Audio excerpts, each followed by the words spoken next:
Hey there, music lovers. Welcome to the channel. Thank you so much for stopping by, for checking out this video, for leaving comments, for subscribing, helping this channel grow. I really do appreciate it. In this video, I'm going to be talking about the Hemispheres era of Rush, which was recently celebrated with a 40th anniversary reissue of their sixth album, Hemispheres, which came out back in 1978. A lot of these bands from the 60s and 70s, man, now they're starting to hit the 40-year, the 50-year mark. You know, the Beatles just put out the 50th anniversary of the White Album. I just did a video about that. You know, this stuff just makes you feel old, doesn't it?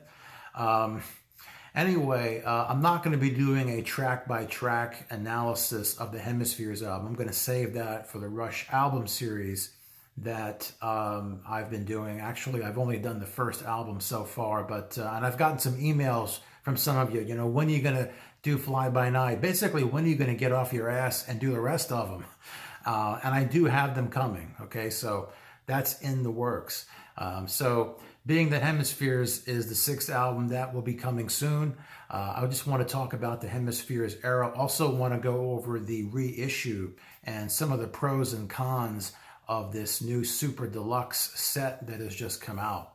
The Hemispheres era of Rush is the end of an era for this band. When they put out their first album, as I had talked about in that very first video, they sounded like a derivative of Led Zeppelin and Black Sabbath and Cream and that kind of stuff. You could definitely hear who their influences were.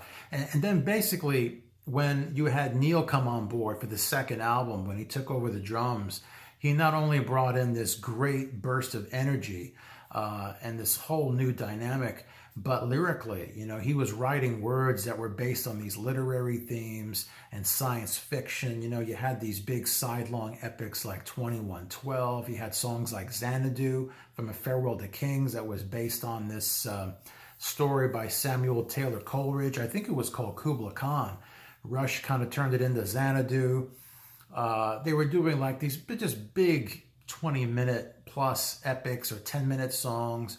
And then it kind of culminated with the Hemispheres album. Like the 2112 album, Hemispheres kicks off with a side one, sidelong epic.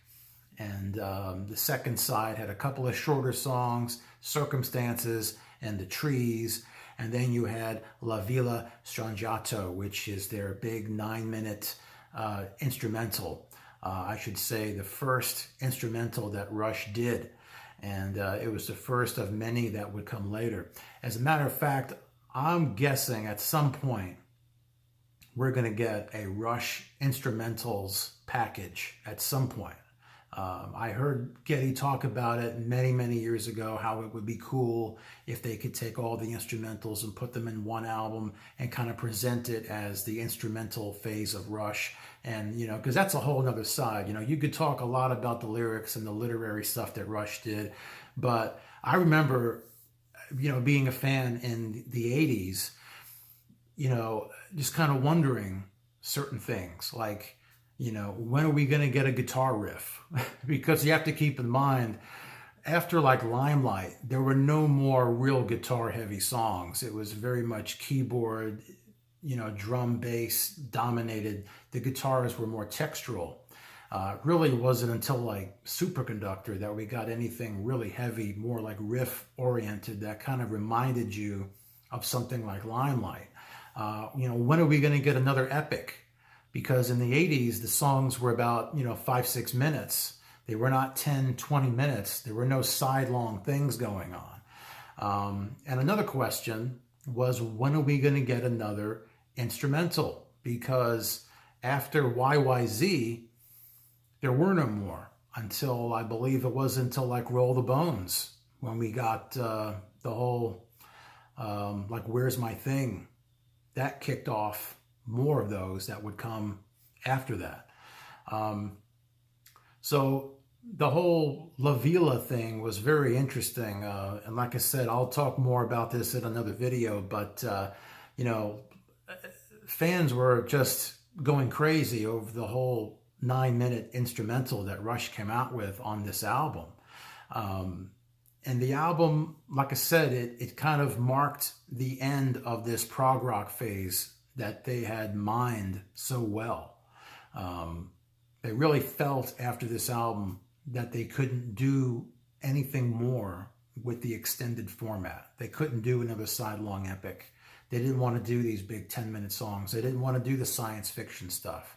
They wanted to streamline. And so that's what happened after this album. The Permanent Waves album was the album that had like Spirit of Radio and, like Free Will. And then, of course, after that was the Moving Pictures album with Tom Sawyer and YYZ and Limelight. They were getting more streamlined. The songs were still very interesting and dynamic. There were lots of things going on, but they were able to capture them in 4, 5, 6 minutes instead of 10, 20 minutes. And Rush was experimenting with new instruments. Alex had these different guitar sounds that he was working with, different keyboard sounds. Geddy always had a new bass. And he's had so many basses over the years that he actually is getting ready to release a book. I think it's called The Big, Beautiful Book of Bass or something. He's going to be doing some book signings here soon, where all he talks about is the bass guitar and the history of the bass. And he's got lots of interviews from different great bass players from over the decades. That should be pretty interesting. But Rush has always been a very forward-thinking. They're always looking to change things around. And so by the time they got to the Hemispheres album, where you could hear their influences, if the first album sounded like Zeppelin and Sabbath, the albums that came after that up until the Hemispheres album, you can definitely hear the influences of like, Yes and Genesis and those types of bands and Crimson. And it culminated with this album, Hemispheres, because after this, you could hear their influences were starting to become more of the Police and Talking Heads and Ultravox, and these were the bands that they were into. And Rush has always been a band that I remember one time, I think it was Neil talked about how Rush was like a satellite, just soaking up these signals, and then their sound, whatever they were doing for that particular album, it was a culmination of whatever they were listening to at that particular time. And this would keep on going. In the 90s, when we get to the Counterparts album, you can definitely tell they were influenced by the sounds of Pearl Jam and Candlebox and the grunge stuff that was going on, because the Counterparts album was very much a very thick, guitar-heavy album, which is kind of what fans were hoping they would get back to. And so, Rush has always been a representation of what they were into at that time. As a matter of fact, I want to pose this question to you guys. Do you think that Rush is a prog rock band? Yes or no? Put it down below. I never really thought of Rush as a prog rock band. I thought that they went through a prog rock phase. I always saw them as just this dynamic, hard rock band. For some of the reasons that I had just mentioned, when I became a fan in the 80s, I wasn't hearing sidelong epics, I wasn't hearing the prog stuff. That was already done. I was hearing more streamlined stuff. A lot of the stuff that I was hearing sounded like the Police, just jacked up, like the Police with a whole lot more going on. So let me know what you think about Rush being a prog rock band, or if you think of them as just a hard rock band, put that down. All right, so let's talk about this 40th anniversary reissue of the Hemispheres album that just came out. I'm going to talk about the Super Deluxe version. And just so you know, I don't actually own this, so I'm not giving you like a review of it because I have it in my hands. This is going to be kind of a overview of what's included. And I guess, one of the cons of this entire set is just that. It's priced so high that even a big Rush fan like myself doesn't want to go out and buy it. It's like $125 to $150 to get the Super Deluxe version, which has, CDs, it's got the Blu-ray, it's got vinyl, it's got a hardcover book, it's got a tour book replica, it's got Geddy's front teeth, it's got Alex's back teeth, it's got everything in it. I don't need all this stuff. I just want the Blu-ray, really, because the Blu-ray has a 5.1 mix, a surround sound mix. I would love to have that. And I don't know why they don't just sell that by itself. And that's one of the reasons why I don't have the 5.1 mix from the last reissue that they put out, A Farewell to Kings, which they put out last year. Not only that, but the one on A Farewell to Kings had a Steven Wilson 5.1 remix.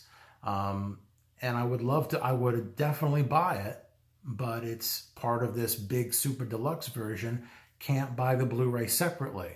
I don't like that. I think that they should sell it separately, just like they did for the Steven Wilson mixes for Yes, the Close to the Edge and Relayer and those albums. You can buy the Blu-ray on its own.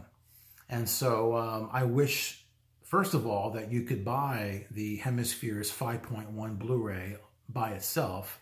And I also wish that Steven Wilson did the 5.1 remix on this album. I don't know why he wasn't brought in for it, what the story is there. If anybody knows, drop it below.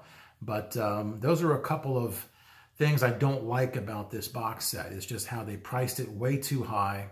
You can't buy the Blu-ray by itself, and there's no Steven Wilson 5.1 remix. Why is that going on here?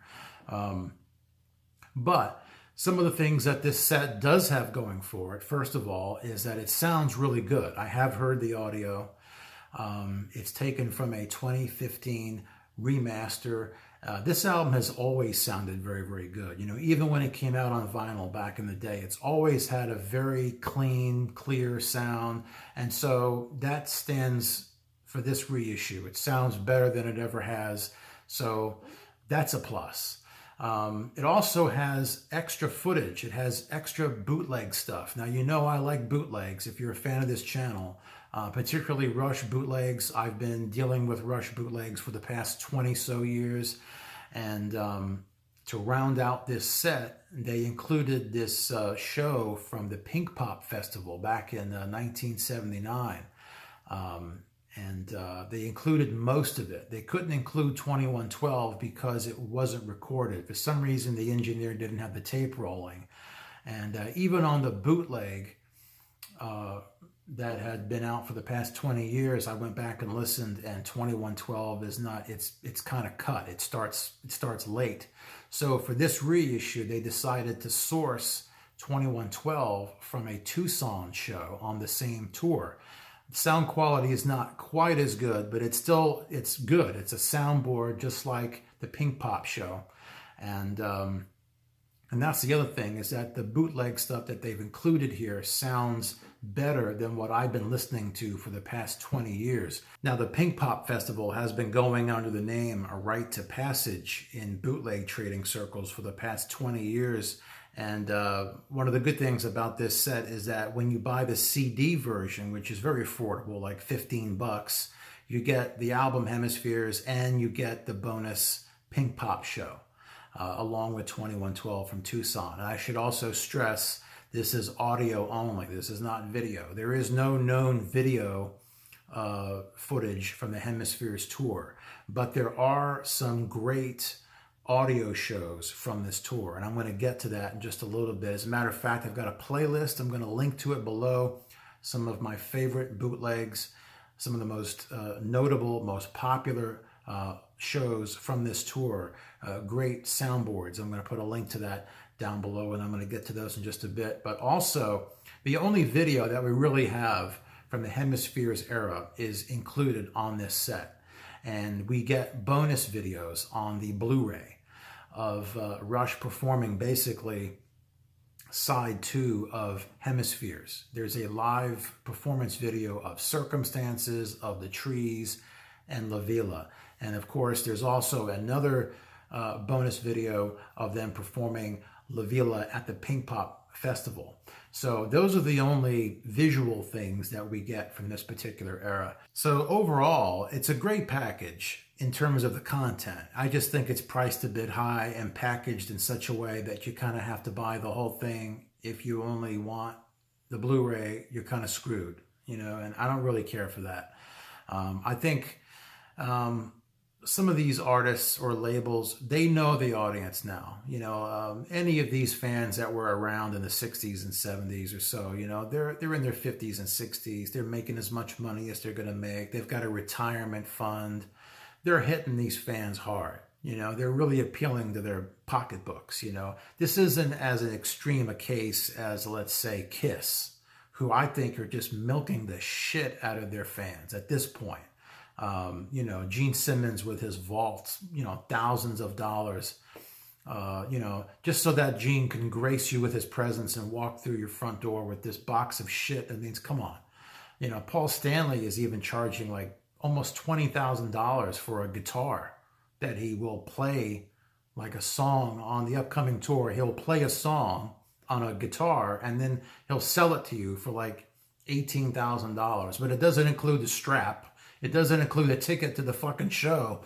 I mean, it's just like, it's just milking the fans. And I just think it's such a shitty deal. This package is not, like I said, it's not as extreme as that, but it just goes to show you that the record labels know that they can get this money. Believe me, if they didn't think they could sell these things, they wouldn't be putting them out. They would not be. I didn't see this kind of thing when I was growing up. I didn't see these $150 package. Of course, the whole reissue thing, all these different formats, we didn't have that growing up when I was a kid either. It was albums and it was cassettes. There was no big Super Deluxe with the 8-track version. And, overall, it's pretty cool. And like I said, I've got a link below. Rush just released these new visuals for the album. I'm going to put a link to the entire album. And they've got some pretty cool new artsy visuals to kind of go along with the new remastered audio. And just kind of digging into beyond this Super Deluxe package, there are some other bootleg shows that represent the Hemispheres era. For instance, there's one called Storm Over Tucson, which I'll put a link to. It's where they got 2112 from for this Super Deluxe version. And it's a soundboard. It's got the whole side one of Hemispheres, which is nice. You would think that this Super Deluxe version would have included a live version of side one of the album. There are some pretty good sources for it out there. I'm not sure why they didn't include them, but that's one of the benefits of this Storm Over Tucson bootleg, is that you get to hear side one of Hemispheres live, which I think a lot of fans would love to hear. Again, the sound quality is not, absolutely perfect, but I think it's good enough. There's another great show called Buenos Noches, Motor City from Detroit, 1978. And that also is a soundboard. Sounds really, really good. There's also a Passage to Oslo, Platinum Edition, from their show in Germany, which they did in 1979. And that's an audience show, but it sounds really, really good. It has a lot of the energy that was in the room. The band sounds right up front. And you can hear a lot of the instruments. And it's one of those audience shows that just has such a great vibe about it that you start to listen to it, you start to forget that it's not a soundboard. There's also one called Black Forest, which has been a very popular bootleg. I remember I traded that one 1,000 times. That's from Germany, 1979, a soundboard. It's got Cygnus, both parts. Definitely worth checking out. I'm shocked that they didn't include this show. The Germany show would have been a great one to put onto this Super Deluxe. Like I said, I'm going to include links to these extra shows down below so you can check them out. If you're a big-time Rush fan and you haven't heard these Hemispheres shows, you're going to want to go check them out. So yeah, that's my look at this Hemispheres era of Rush. I want to know what you think. What do you think about the Hemispheres album? What do you think about this era? Is Rush a prog rock band? Are you going to buy this Super Deluxe? Are you dropping the 125, the 150? Or are you just going to get the CD like I am? Let me know. Put your comments down below. Be sure to give this video a thumbs up if you like it. And I will be back soon with another video. All right, so I'll check you later.